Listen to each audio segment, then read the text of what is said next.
আজকে এই রেসিপিটা শিখে নিলে কিন্তু বাড়িতে মাছের কোনো প্রয়োজন নেই, শুধুমাত্র মাছের মাথা দিয়ে পরিবারের সকলের খাবার হয়ে যাবে, তাও আবার অর্ধেকটা মাথা, পুরো মাথাটাও প্রয়োজন নেই।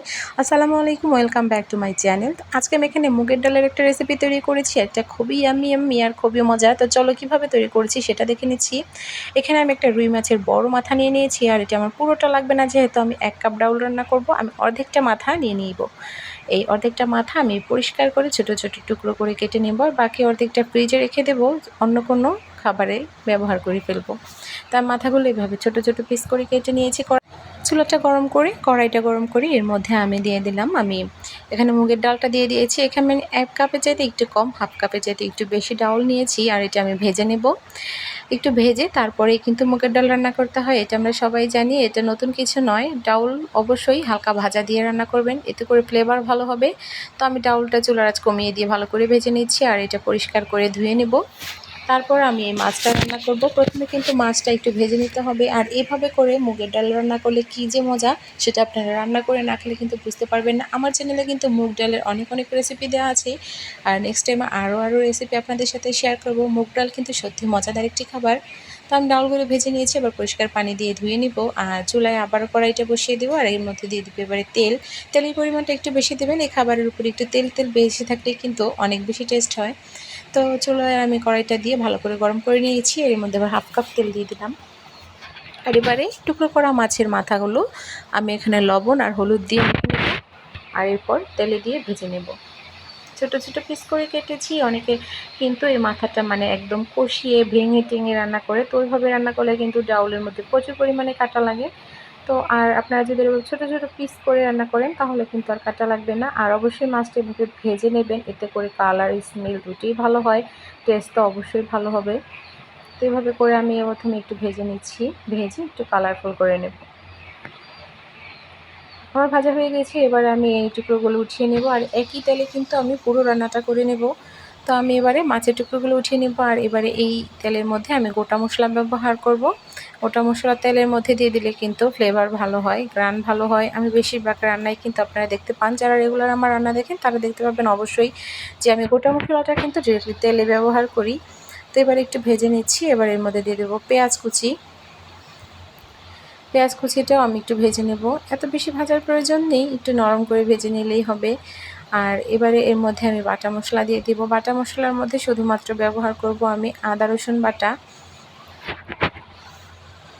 তো এবার আমি এখানে আদা রসুন বাটা দিয়ে দিলাম 1 টেবিল চামচ, উঁচু করে 1 টেবিল চামচ আদা রসুন বাটা দিয়ে একটু ভেজে নিচ্ছি।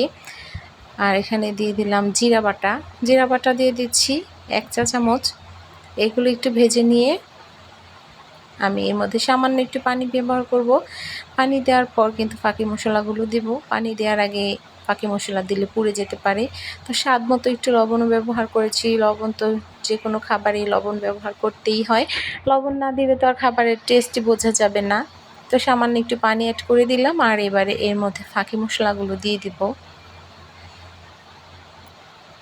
প্রথমে দিয়ে দিলাম হলুদের ফাঁকি, 1 চা চামচ হলুদের ফাঁকি দিয়েছি, আর দিয়েছি হাফ চামচের চাইতে একটু কম মরিচের ফাঁকি দিয়ে আমি মিশিয়ে নিয়ে একটু কষিয়ে নিচ্ছি। আর ধনিয়া ফাঁকি দিয়ে দিলাম 1 চা চামচ।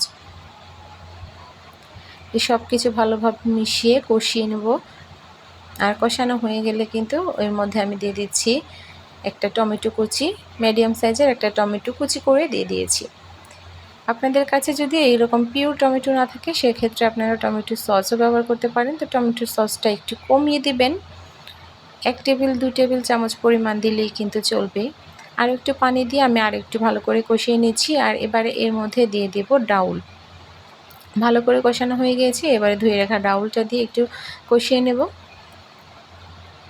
দেখতে পাচ্ছেন তেলের পরিমাণটা কিন্তু একটু বেশি দেখাচ্ছে। তো এভাবে করে কিন্তু আপনারা যদি এই মুগের ডালটা রান্না করেন, এটা কিন্তু খুবই পারফেক্ট মজাদার একটা আইটেম। এটা আপনারা ইচ্ছে করলে রুটির সাথেও খেতে পারেন, ভাতের সাথেও খেতে পারেন, বাড়িতে কোনো অকেশন থাকলে একটা আইটেম হিসেবে তৈরি করতে পারেন। এটা খেতে খুবই মজার, খুবই হেলদি। এবারে আমি এখানে 1.5 কাপের মানে যতটুকু ডাউল নেবেন, যে কাপ মেপে ডাউল নেবেন ওই কাপ মেপে এখানে 2.5 কাপের মতো পানি ব্যবহার করবেন। এতে কিন্তু চুলার আঁচ মাঝামাঝি দিয়ে রান্না করলে ডাউলটা পারফেক্টভাবে হয়ে যাবে। এবার ডাউলটা ফুটে উঠেছে, আমি আবার একটু নাড়াচাড়া করে দেখে নিচ্ছি কতটুকু সেদ্ধ হয়েছে ডাউলটা। এই ডাউলটা খুব বেশি ঘন করে রান্না করতে যাবেন না, কেননা আমরা জানি কিন্তু মুগের ডাল ঠান্ডা হওয়ার পর কিন্তু আর বেশি ঘন হয়ে যায়। তো ডাউলটা যখন প্রায় 60% মতো সিদ্ধ হয়ে গিয়েছে, তখন মাছের মাথা ভাজা টুকরোগুলো দিয়ে দিলাম আর কাঁচামরিচ ভেঙে দিয়ে দিলাম। এবার আমি আরও 5-10 মিনিটের মতো রান্না করে নিচ্ছি। এতে করে কিন্তু মাছের ফ্লেভারটাও ডালের মধ্যে ছড়িয়ে যাবে আর মাছগুলো কিন্তু ভাঙবে না। দেখতে পাচ্ছেন ডাউলটা কিন্তু সিদ্ধ হয়ে গেছে। এই ডাউলের মূল বিশেষত্ব হচ্ছে এটা সিদ্ধ হবে বাট গলবে না, এইরকম ঝোল ঝোল থাকবে হালকা। তো এইভাবে করে কিন্তু আপনারা বাড়িতে ট্রাই করবেন। আর কেমন লাগলো কমেন্ট বক্সে জানাবেন। আর ভিডিওটা ভালো লেগে থাকলে অবশ্যই লাইক কমেন্ট শেয়ার করে দেবেন। যারা চ্যানেলটা প্রথম দেখছেন অবশ্যই সাবস্ক্রাইব করে রাখবেন। এবার এর উপরে কিছু ধনেপাতা কুচি ছড়িয়ে দিলাম। আর এবারে এটা আপনারা অবশ্যই গরম গরম ভাতের সাথে সার্ভ করবেন। একদম ঝরঝরে ভাতের সাথে খেতে কিন্তু খুবই খুবই মজা লাগে। তো এইভাবে করে কিন্তু আপনারা বাড়িতে ট্রাই করতে পারেন। আর রান্নাটা কেমন লাগলো রান্না করে খাবেন, তারপর জানাবেন কমেন্ট বক্সে। সেই পর্যন্ত আমার চ্যানেলের সাথে থাকবেন, ভালো থাকবেন, সুস্থ থাকবেন। আজকের মতো আমি এখানে বিদায় নিচ্ছি। পরবর্তীতে ভালো কোনো রেসিপি নিয়ে আবার চলে আসবো। আল্লাহ হাফেজ।